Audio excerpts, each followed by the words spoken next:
Billionaire paid millions for mystery woman but fell in love the moment she spoke. Asterisk, the underground auction house hummed with tension beneath London's financial district. Crystal chandeliers cast dancing shadows across marble floors where the city's most powerful men gathered in secret. Marcus Sterling sat in the back row, his steel-gray eyes scanning the room with calculated interest. At 35, he had built an empire from nothing. But tonight felt different. Vincent, the silver-haired auctioneer, commanded attention with his polished demeanor. "Gentlemen, our final item tonight is truly extraordinary," he announced. His voice carrying across the hushed chamber, she emerged from behind crimson curtains like a ghost materializing from dreams. Jade moved with hesitant grace, her emerald dress flowing around her delicate frame. Long auburn hair cascaded over her shoulders, partially concealing her face. But it was her eyes that stopped Marcus cold, deep hazel pools that held both fear. In defiance, "Bidding starts at 1 million, Vincent declared. Numbers flew across the room like bullets.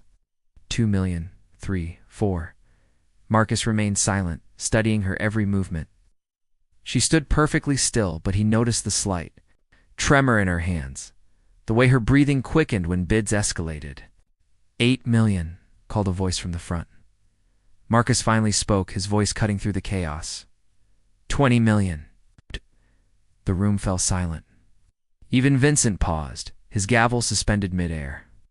Marcus rose slowly, his expensive suit tailored to perfection. He wasn't the tallest man present, but his presence commanded respect. 20 million going once, Vincent stammered. Marcus's eyes never left Jade's face. For a moment, their gazes locked across the crowded room. He saw something flicker in her expressions, perhaps relief. She straightened slightly as if drawing strength from his steady gaze. Going twice. ... No one dared bid higher. The gavel fell with finality. Sold to Mr. Sterling. As the crowd dispersed, Marcus approached slowly, his hands visible and non-threatening. Jade watched him with wary curiosity, her head tilted slightly. Up close, he could see the exhaustion in her features, the way she held herself like a wounded bird ready to flee. "My name is Marcus," he said softly. "I'm not going to hurt you." She studied his face for a long moment before speaking. Her voice was barely above a whisper, but it carried surprising strength. "Why did you pay so much?" The question caught him off guard. Most people in her situation would have asked about their fate, their future. Instead, she wanted to understand his motivation. "Because 20 million is nothing compared to a life," he replied honestly. Something shifted in her expression. The fear didn't disappear, but it mixed with something else's curiosity, maybe even hope. "What's your name?" Marcus asked gently. She hesitated, as if the answer might reveal too much. "Jade," she finally whispered. "Jade," he repeated, the name feeling right on his tongue. "Would you like to leave this place?" She nodded slowly, and Marcus offered his arm. To his surprise, she took it, her fingers barely touching his sleeve. As they walked toward the exit, he felt the weight of her trust, fragile and precious as spun glass. Outside, his driver waited beside a black sedan. Marcus opened the door himself, ensuring Jade felt safe. As they drove through London's glittering streets, he stole glances at her reflection in the window. She was beautiful, but more than that, she was strong.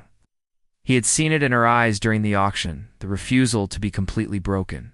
"Where are we going?" Jade asked, as they left the city behind. "Somewhere safe," Marcus replied, "where you can decide what happens next." For the first time since he'd seen her, Jade almost smiled. It was just a slight upturn of her lips, but it transformed her entire face. Marcus felt something stir in his chest, not possession or conquest, but something deeper. Protection, care. The beginning of something he hadn't felt in years. As they drove toward his estate in the countryside, Marcus realized he hadn't just bought her freedom. He had somehow found something he didn't know he was looking for. Marcus's estate sprawled across rolling hills like a small kingdom. The Tudor mansion stood proudly among ancient oak trees, its windows glowing warmly in the early morning light.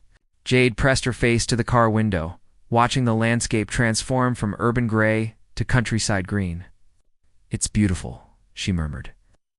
The first unprompted words she'd spoken during the drive. Marcus felt a flutter of pride. "It's been in my family for generations. My grandmother restored the gardens herself." He paused, studying her profile. "You'll have complete privacy here. No one enters without your permission." Helena, his longtime housekeeper, waited at the entrance. The older woman's kind eyes immediately softened when she saw Jade. Without a word, she stepped forward and gently took Jade's hand. "Come, dear.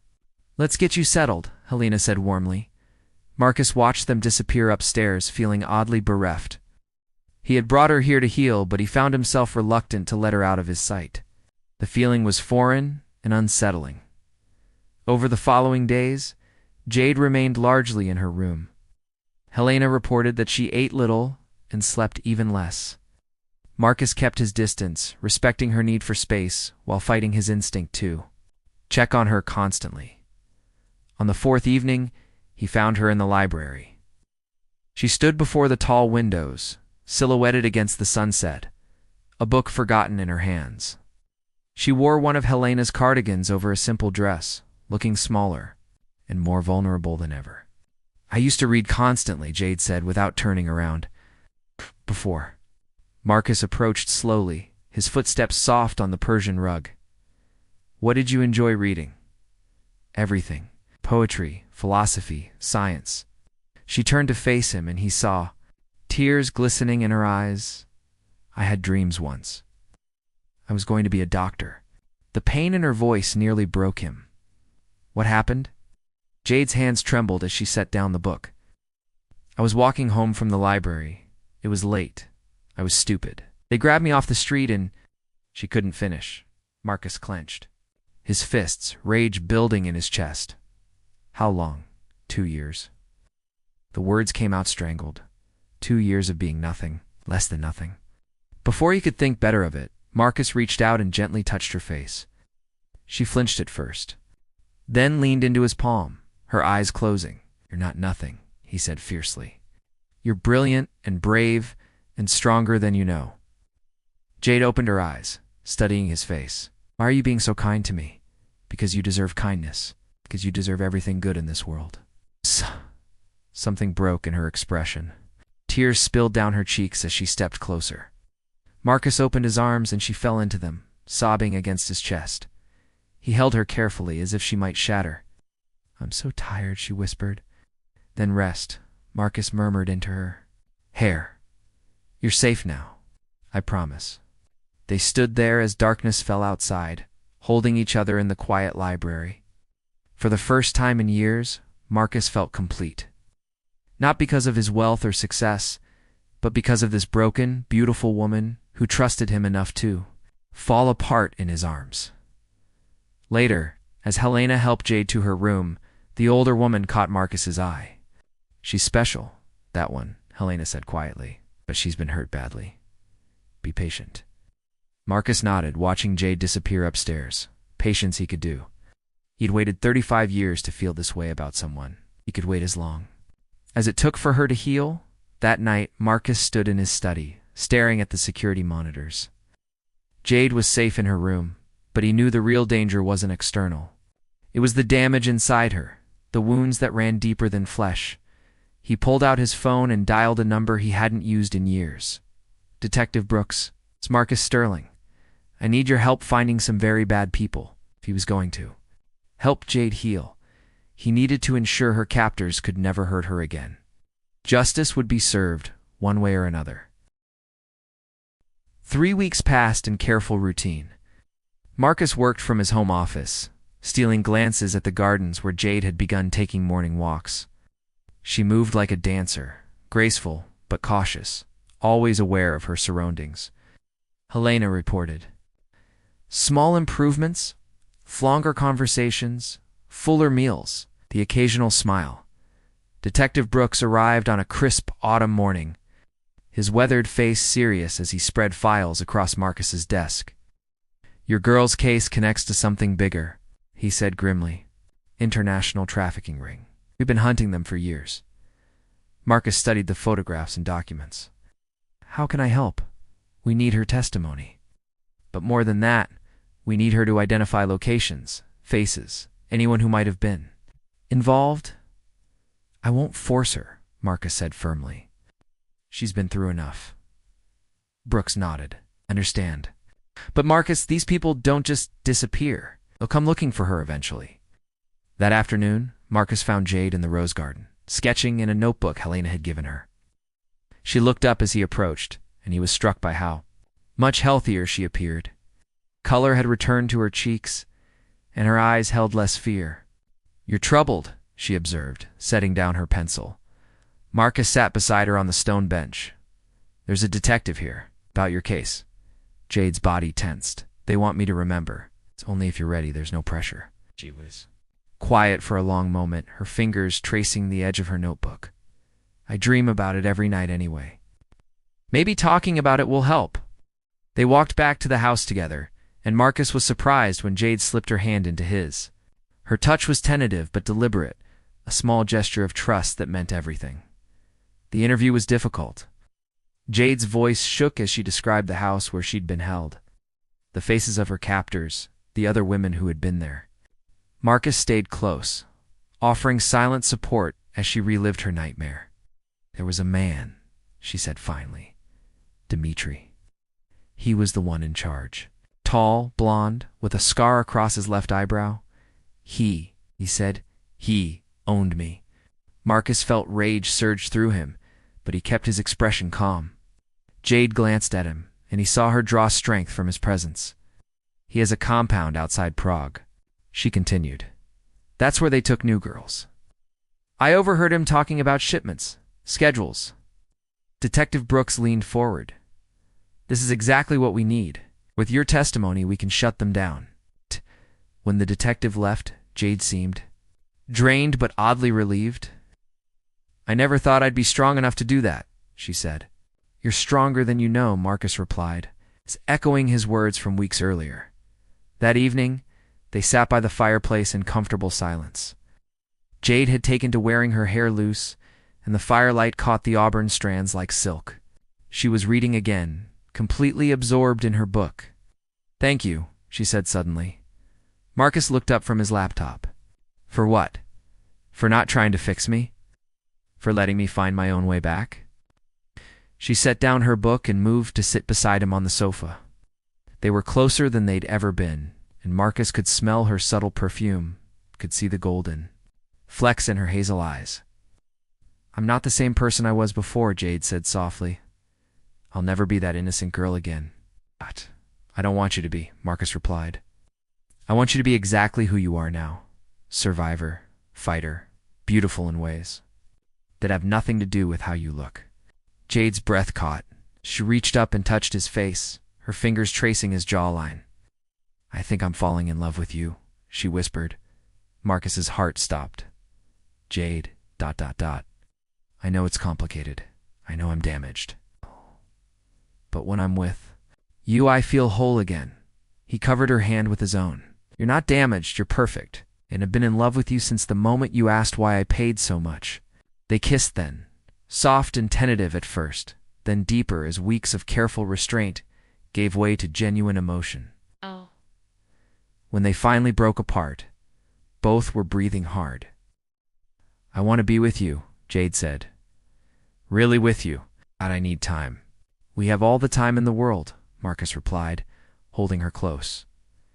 Outside. Autumn wind rattled the windows, but inside, two damaged souls had found their way to each other. 6 months of peace, shattered with a single phone call. Marcus answered. His secure line to find Detective Brooks's voice tight with urgency. They found her location. Dimitri's men are already in the country. You need to move her now. Within an hour, Marcus and Jade were racing toward his remote cabin in the Lake District. The October landscape blurred past their windows as Marcus pushed the Range Rover to its limits. Jade sat silently beside him, her hands steady despite the danger. I'm not running from him anymore, she said finally. Marcus glanced at her, struck by the steel in her voice.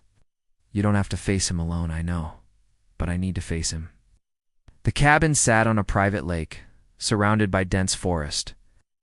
Marcus, had installed security systems that would alert them to any approach. As they settled in, he watched Jade move through the space with new confidence. She was no longer the frightened woman from the auction. She had become something fiercer. That night they made love for the first time. It was tender and passionate, months of careful courtship, culminating in perfect union. Jade's hands explored Marcus's body with wonder, as if she were discovering touch anew. He worshipped her slowly, erasing years of pain with gentle kisses and whispered promises. "I love you," she breathed against his shoulder as they lay entwined afterward. "I love you too," Marcus replied. Knowing he would die before letting anyone hurt her again, they woke to the sound of breaking glass. Marcus rolled from bed, grabbing the pistol from his nightstand. Jade was already moving, pulling on clothes with practiced efficiency. "Stay behind me," Marcus ordered. "No," Jade said firmly. "We do this together." Dimitri stood in the main room, like a predator, surveying his domain. He was exactly as Jade had described, tall, blonde, with a vicious scar bisecting his left eyebrow. 2 armed men flanked him, their eyes cold and professional. "My little bird," Dimitri said, his accent thick with mockery. "You've been hiding from me." Jade stepped forward, her chin raised defiantly. "I wasn't hiding. I was healing." Dimitri's laugh was ugly. "Healing. You belong to me. You always will." "No," Jade said simply. "I belong to myself." The change in her was remarkable. Gone was the trembling victim from the auction. In her place stood a woman who had found her strength, who had learned to fight back. "You think this rich boy can protect you?" Dimitri sneered, gesturing at Marcus. "I've killed men like him before, but you haven't killed me," Marcus said coldly, his gun trained on Dimitri's chest. "And you won't." The standoff stretched taut as a wire. Then Jade did something unexpected. She stepped between Marcus and Dimitri, facing her former captor without fear. "You had 2 years to break me," she said. "You failed. You have no power over me now." Dimitri's face twisted with rage. He lunged forward, but Marcus was faster. The gunshot echoed through the cabin as Dimitri fell, clutching his shoulder. His men moved to help him, but police sirens wailed in the distance. "Detective Brooks," Marcus explained, lowering his weapon. "I called him the moment we arrived." Officers swarmed the cabin. Jade stood watching as Dimitri was loaded into an ambulance. There was no fear in her eyes now, only a quiet satisfaction. "It's over," she said softly. Marcus pulled her into his arms. "Yes, it's over." The police cars disappear into the night. Marcus realized something had begun as well. Jade had found her strength, and with it, she had found her way back to life. They spent the rest of the night on the cabin's deck, wrapped in blankets and watching the stars. Jade's head rested on Marcus's shoulder, and he could feel her peaceful, breathing. "What happens now?" she asked. Marcus kissed the top of her head. "Now we go home. Now we build a life together." "Are you asking me to marry you?" He pulled back to look at her face. "I'm asking you to be my partner in everything. My wife, my equal, my best friend, if you'll have me." Jade's smile was radiant. "Yes, 1,000 times yes." The lake reflected the stars like scattered diamonds, and in the distance, an owl called to its mate. They were free, they were together, and they were ready to face whatever came next. The wedding took place on a private beach in the Maldives 6 months later. White sand stretched endlessly beneath their feet, and turquoise water lapped gently at the shore. Jade looked radiant in a simple silk dress that caught the ocean breeze, her hair adorned with tropical flowers. Marcus stood waiting in a white linen suit, his eyes never leaving her face as she walked toward him. Helena dabbed at her eyes with a handkerchief, while Detective Brooks, who had become an unexpected friend, served as Marcus's best man. "You look beautiful," Marcus whispered as Jade reached him. "You clean up pretty well yourself," she replied, her eyes sparkling with joy. The ceremony was intimate, with only their closest friends present.